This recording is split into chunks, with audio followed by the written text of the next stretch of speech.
नमस्कार, मैं हूं आपके साथ निहारिका महेश्वरी। आरबीआई की तरफ से इस बार गुड न्यूज आ रही है। गुड न्यूज ये है कि लगातार हमें ब्याज दरों में बढ़ोतरी के 6 झटके जो मिले थे, अब उसको स्टेबल कर दिया गया, उसको स्थिर कर दिया गया है और अब इसमें बढ़ोतरी नहीं होगी। इससे आम आदमी हमें आपको राहत मिली है, यानी कि जो रेपो रेट है उसको बरकरार कर दिया गया है। आपको यहां पर बता दें कि आरबीआई ने वित्त वर्ष की पहली एमपीसी की बैठक में रेपो रेट को स्थिर रखने का ऐलान किया है, यानी कि जो अब रेपो रेट है वो 6.50% ही रहेगी। इट रिमेन्स अनचेंज्ड, वो बरकरार रहेगी। ये तो खबर हो गई जो एक गुड न्यूज है, जो एक राहत की खबर आई है, क्योंकि लगातार ब्याज दरों में बढ़ोतरी हो रही थी।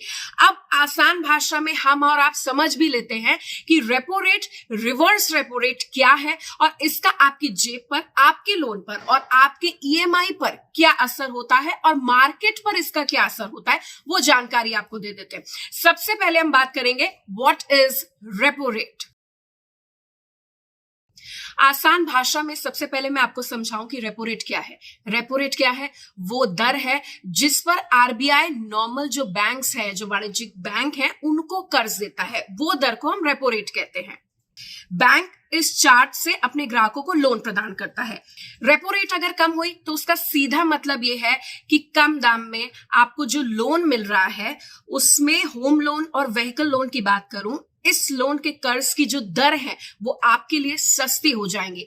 अब रेपो रेट का आम आदमी पर अगर ये कम हुई या ज्यादा हुई तो आम आदमी पर क्या असर है वो भी जान लीजिए। अगर बैंक्स को कम ब्याज दर पर आरबीआई से लोन मिलेगा तो उसके जो कस्टमर्स हैं, ग्राहक हैं, उनको सस्ते ब्याज दर पर कर्ज मिलेगा। इसका सीधा मतलब है कि रेपो रेट कम हुई तो आपका personal loan, home loan, car loan पर भी कम ब्याज आपको देना होगा। लेकिन अगर रेपो रेट बढ़ी तो बैंक भी आपसे ज्यादा ब्याज वसूलेंगे। तो ये हमने बात की रेपो रेट की। अब ये पता लगना भी जरूरी है कि रेपो रेट के बाद रिवर्स रेपो रेट क्या है और what is the impact of reverse repo rate on me, you, या जो ग्राहक हैं, जो लोग हैं।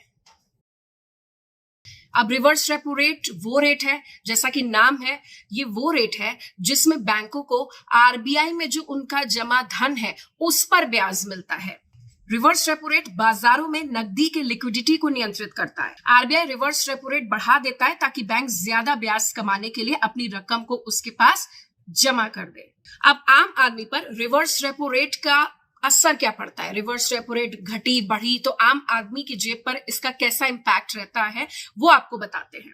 जब कभी बैंक के पास कैश ज्यादा होता है तो देश में महंगाई बढ़ने का खतरा हो जाता है। ऐसे में आरबीआई रिवर्स रेपो रेट बढ़ा देता है।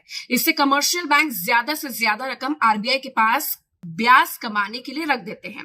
इससे बैंकों के पास बाजार में बांटने के लिए रकम जो रहती है वो कम हो जाती है और इसके साथ साथ महंगाई का खतरा भी कम हो सकता है।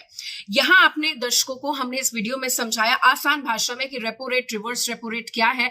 अगली बार आप कभी भी कोई भी लोन लेने जाइएगा जो इस दायरे में पड़ता है तो रेपो रेट क्या चल रही है, रिवर्स रेपो रेट, इन तमाम चीजों पर ध्यान जरूर दीजिएगा और कैलकुलेटिव माइंड से पूरी तरीके से कैलकुलेट करके ही लोन लीजिएगा। देखिएगा जरूर कि repo rate, reverse repo rate क्या है और उसका आपकी पॉकेट पर कितना इंपैक्ट पड़ रहा है, कितनी ईएमआई आपकी बढ़ रही है और कितनी घट रही है।